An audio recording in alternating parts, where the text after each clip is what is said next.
پہلے ہم کہتے تھے کہ جو بیماریاں ہیں خاص طور سے نفسیات سے جڑی ہوئی ہیں وہ ان لوگوں میں تو ہیں جو بہک گئے ہیں، گمراہ ہو گئے ہیں۔ دیندار گھرانوں میں بھی اب اس طرح کی چیزیں دیکھی جا رہی ہیں۔ میری مراد کوئی خاص طبقہ نہیں ہے، مگر ہم سب ہی اس کا شکار کہیں نہ کہیں ہیں۔ وجہ کیا ہے اور اسلام ہمیں کیسے بچاتا ہے اس سے؟ دیکھیے، گزارش یہ ہے کہ ایک تو یہ کہ بیماری اس کو بنیادی طور پر بوجھ سمجھ لینا، اللہ کا عذاب سمجھ لینا، یہ ہماری ناسمجھی ہے۔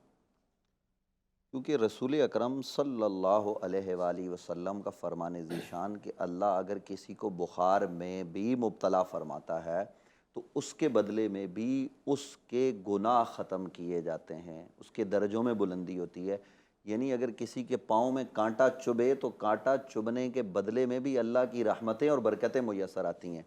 تو ایک تو یہ بنیادی طور پر ایک مسلمان کی حیثیت سے ہمیں جب بیمار ہوتے ہیں تو بیماری کو کوئی عذاب مصیبت یہ نہیں سمجھنا چاہیے، بلکہ اس بیماری میں صبر اور استقامت کے ساتھ آپ نے اللہ رب العالمین کی طرف رجوع کرنا ہے۔ اس کے بعد آپ نے جس بات کی طرف سوال کیا کہ یہ جو ڈپریشن ہے یا جس کو آپ پاگل پن کہہ لیں، مجنون ہونا کہہ لیں، دیوانہ ہونا کہہ لیں، تو ایک تو یہ ہے کہ عند شریعت کوئی آدمی دیوانہ ہو، اور ایک ہے لوگ جس کو دیوانہ کہتے پھریں۔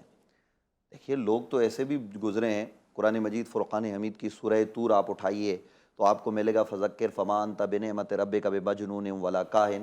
یہ نبی رحمت صلی اللہ علیہ وآلہ وسلم کے متعلق آ گیا۔ یعنی حضور علیہ السلام جب اس معاشرے میں نئی بات ارشاد فرما رہے ہیں، ان کو ظلم سے، شرک سے، کفر سے، دلالت سے، گمراہی سے بچا رہے ہیں، تو وہ نبی علیہ السلام کے متعلق یہ باتیں کر رہے ہیں۔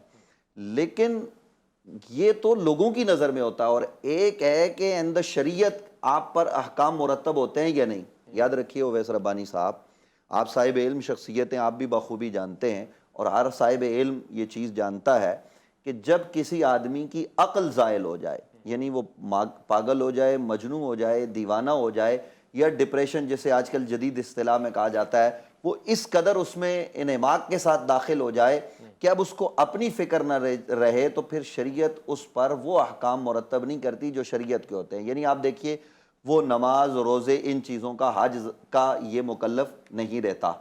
اسی طریقے سے آپ پاگل اور مجنون آدمی کے حوالے سے دیکھیں گے کہ وہ سرپرست کے زیر سایہ رہتا ہے، اس کی باقاعدہ اور باضابطہ نگرانی کی جاتی ہے۔ آج کے جدید دور میں اس حوالے سے ڈاکٹرز موجود ہیں، ہاسپٹلز موجود ہیں، الگ سے سینٹر موجود ہیں جہاں ان کی کیئر کی جاتی ہے، جہاں ان کی دیکھ بھال کی جاتی ہے۔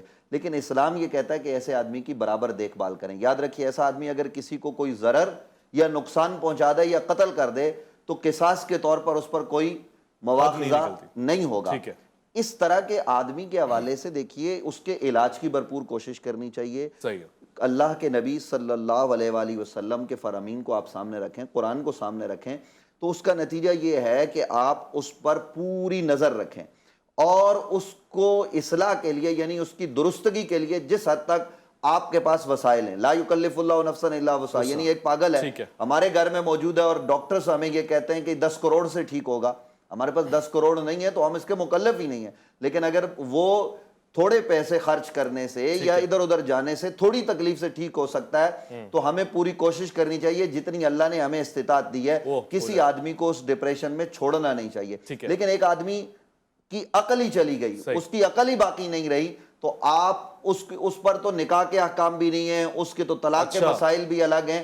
اس لیے اب میں یہاں یہ بات بھی عرض کرنا چاہتا ہوں، ہمارے ناظرین سن رہے ہیں کہ پاگل مجنون آدمی کو گالی دینا، اس پر تان کرنا، اس پر تبرہ کرنا، یا اس کی بنیاد پر، یعنی اگر میرے گھر میں یا آپ کے گھر میں کوئی بچہ پاگل ہے، دیوانہ ہے، تو اس کی بنیاد پر باپ کو برا کہنا، باپ پر تان و تبرہ کرنا، یہ بالکل غلط، سراسر غلط ہے، اور اس سے آگے بڑھ کر خلاف اسلام ہے۔